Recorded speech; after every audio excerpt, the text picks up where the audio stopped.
حياكم الله في حلقة جديدة من المساء الرياضي. نرحب في ضيوف هذا المساء. فتحي مولدي اهلا وسهلا. أهلا عايشك، اهلا بشاري، اهلا بالاحباب والاصحاب، اهلا بالساده المشاهدين. لنفعنا مع العرب، لصلحنا مع الافارقه، وقيت تتواصل الخيبات، او قيت في تونس باش نحلوا الملفات. ممكن تكررها؟ تتواصل الخيبات وقيت في تونس باش نحلوا الملفات. جميل. انا بقيدها بما انك ذكرت التغيير، بعد ما نرحب في عوض الكباشي ونقول لك هارد لك. مرحبا مشاري، ومساء الخير عليك، ومساء الخير على الاساتذه الكرام الموجودين معي في الاستوديو، ومساء الخير على كل الناس اللي بتشاهدنا من خلال هذه المساحه. وبكل تاكيد خروج منتخب السودان ما عايز اقول مرفوع الراس، لانه في الاخر هو خروج لصقور الجديان في مباراه اليوم كانت افضل المباريات اللي قدمها منتخبنا الوطني. خلينا نتكلم عن 30 دقيقه فقط، حنرجع نتكلم اكثر. كل التحيه لك والتحيه لكل الزملاء. صابر غراوي وبدر الدين الدريسي ما زلتم في البطوله، وما زال الجميع مرحب كمشاهدينا الكرام في المساء الرياضي. صابر غراوي اهلا وسهلا. اهلا بك يا مشاري، مساء الخير عليك وعلى الاصدقاء وعلى كل المشاهدين. اقتحمنا دور ال 16 ب5 منتخبات عربيه، بقي فقط 3 منتخبات في الفتره الحاليه. عموما ما فات فات، وسنركز ان شاء الله فيما هو آت. بدر الدين الدريسي اهلا وسهلا. مساء الخير زميلي مشاري، مساء الخير زملائي واصدقائي، مساء الخير لكل المشاهدين الكرام. كنا نتصور انه يوم سيكون سعيد ونحن نفتتح الدور الثمانية، دور خروج المغلوب.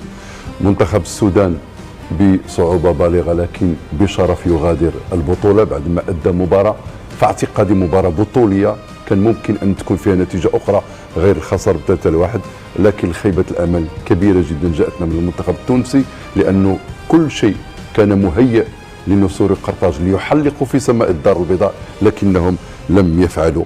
وكأني بالمغني يردد وتاهت المراسيل بين النهار والليل، ما فضلش غير دمعة مرسومة في المناديل. قد تكون الدمعة من فتحي والسيناريو في خروج النسور ورفض العبور، الطرد من الشوط الأول لمالي، سيناريو قاسي جدا. لماذا كل هذا السيناريو القاسي على الفريق وعلى الجماهير فتحي؟ نحب نوجه تحية للاعبين الإطار الفني، نقول لهم يعطيكم الصحة، يعطيكم الصحة اللي عملتوا كل شيء باش ما ترشحوش. نحب نقول لهم حرام عليكم اللي تعملوا فيه، حرام عليكم، حرام عليكم اللي تعملوا فيه. لا احترمتوا الكورة، لا احترمتوا الجماهير اللي جاتكم، لا احترمتم حتى الهدايا، وهدايا بالجملة، تونا هدايا بالجملة جاتكم. احترمتوش الهدايا، وماذا بيا توا كي تروحوا تغزروا لروحكم في المراية. عندنا فريق مع الأسف وكأنه الفريق التونسي حالفين مقررين انهم باش يمرضونا، باش يعذبونا. الفريق التونسي تجيه على طبق الهدايا بالجملة. قلت أول الهدايا قال عصام، قال هذا هدف وقت الورقة الحمراء، لعبنا ساعة ونص وهما ب10، ساعة ونص وهما ب10، لكن احنا عدلنا النتيجة. وقتاش عدلنا النتيجة؟ وقت اللي خرجنا حنا بعل المجبري ولينا نلعبوا كيف هما ب10 واحنا ب10. فماشي واحد في العالم يخرج المحرك الأساسي، صورة الفريق، روح الفريق، واللي كان ناشط بشكل غريب وربي يعطيه الصحة والعافية، يجي خرجوا رديت لنا نلعبوا ب10. كيفهم؟ كيف اخي تلعب معنا ولا ضدنا؟ لو كانت كرة قدم رياضة فردية يترشح لنا بعد المجد. صح. سامحوني ما نشخصنش، ولكن وقت اللي الحسرة توصل إلى هذا الحد، ونلاحظ والناس تتفرج، حتى اللي ما يفهمش الكرة يعرف علاش يخرج أحسن ملاعبي فوق الميدان مش أحسن لاعب تونسي. تفسيرها معلش عند المدرب، ماذا بينا لو في الندوة الصحفية يجاوبنا. الهدايا بالجملة، والفريق مع الأسف رفضها كلها. في بالك اللي مالي ما جاته حتى فرصه، في بالك اللي مالي ما جاته حتى فرصه كامل المقابله. معناها وصلنا دقيقه 89 نسجل هدف صحيح مع الاولاد والناس الكل، انتهت المقابله. نعطيهم هديه من السماء، نعطيهم ضربه جزاء، كره طايحه هابطه هكا ضربت في يد.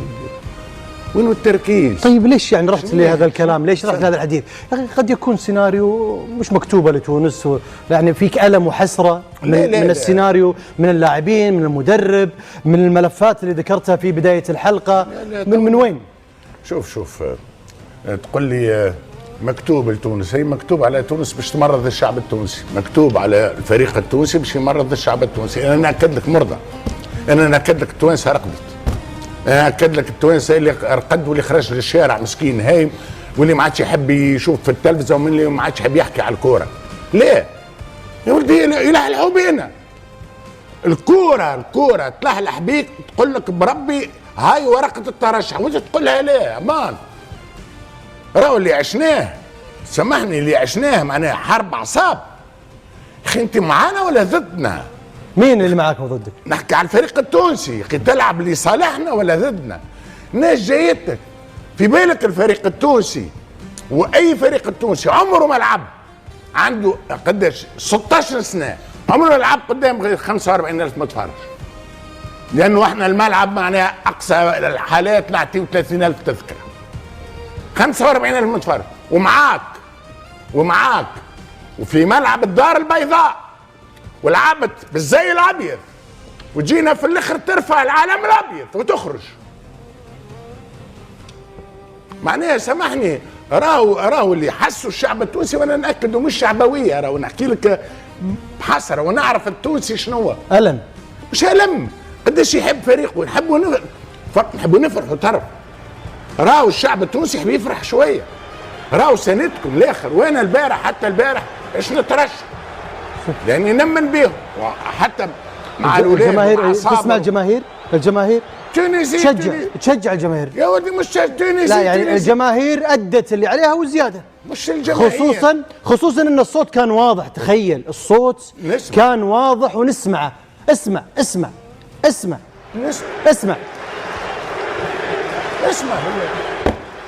ما سمعتوش هذا، ما سمعتوش يعني احنا سمعناه في الاستوديو، اللاعبين ما يسمعوه. يا نحب نقول فريق حزين غريق فعلا.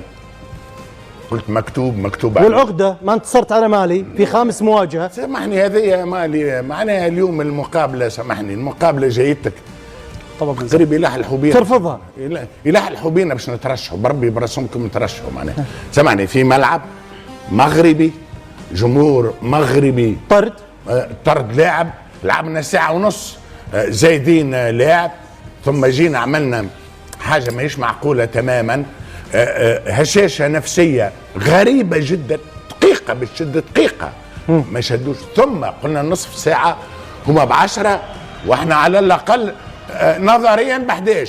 وبعد لا تنسى رغم الظروف القاسيه والرفض كما ذكرت، الجمهور المغربي كان حاضرا ومؤازرا لتونس كما كان بالسابق في هذه النسخة، مشجع لكل المنتخبات، والظروف كانت مهيئة. لكن أنا انتظرت، ذكرت في بداية الحلقة أن هناك ألم لفتحي المولدي وحسرة، صح، واترك لك التعبير. لا ألم وحسرة ظهر حتى على ملامح وجهي، ألم وحسرة ظهر حتى مع الأولاد في كنت متفرج، معناها أنا وحاتب طيب والملفات؟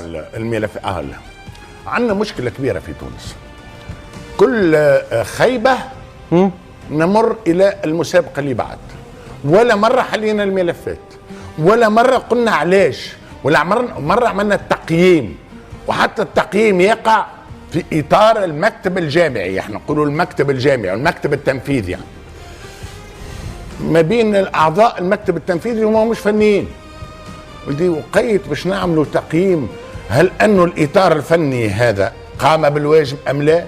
هل أنه اللاعبين اللي عنا الآن قادرين باش يمشيوا؟ رانا ماشيين لكأس العالم، رانا ماشيين لكأس العالم، أمان ما قدرناش في البطولة العربية وخرجنا من الدور الأول، ما نجحناش في البطولة الافريقية وخرجنا تقريبا، حلينا باب الدور الثاني وخرجنا منه.